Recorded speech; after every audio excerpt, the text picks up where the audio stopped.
সামাজিক ব্যবসা পুরো বিশ্বকে বদলে দিতে পারে প্রধান উপদেষ্টা। ভিডিও বার্তায় দৃঢ় অবস্থান ইরানের সর্বোচ্চ নেতার। IMF এর 2 কিস্তির 133 কোটি ডলার ঋণ পেয়েছে বাংলাদেশ।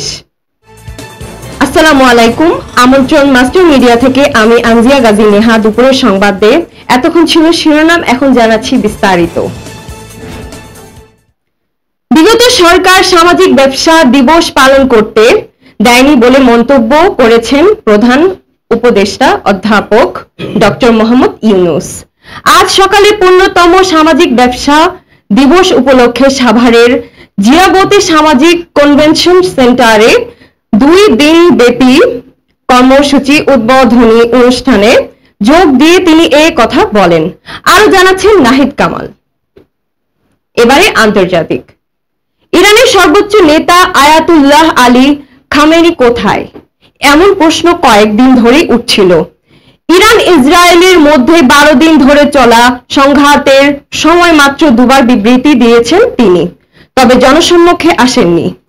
তার মৃত্যু নিয়েও শুরু হয়েছিল গুঞ্জন। এর মধ্যে খামেনির একটি ভিডিও বার্তা রাষ্ট্রীয় টেলিভিশনে সম্প্রচার করা হয়েছে। তাতে তাকে ইরানের পক্ষে দৃঢ় অবস্থান নিতে দেখা গেছে। আরো দেখুন ভিডিওতে। এবারে অর্থনীতি প্রসঙ্গ। দীর্ঘদর কষাকষি ও অর্থনৈতিক শর্ত পূরণের পথ পেরিয়ে আন্তর্জাতিক মুদ্রা তহবিল 4র্থ ও 5ম কিস্তির মোট 133 কোটি ডলার পেয়েছে বাংলাদেশ। এর ফলে প্রায় 2 বছর পর আবারও পুরনো পদ্ধতির হিসাবে দেশের বৈদেশিক মুদ্রার রিজার্ভ 30 বিলিয়ন ডলারের ঘর ছাড়িয়ে যাচ্ছে। আরো জানাচ্ছেন সাবিত সারোয়ার।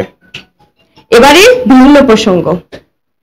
জাতীয় নাগরিক পার্টির যোগ্য আহ্বায়ক সরোয়ার তুষারের বিরুদ্ধে যৌন হয়রানির অভিযোগ করেছেন দলটির সদস্য নীলা ইসরাফিল।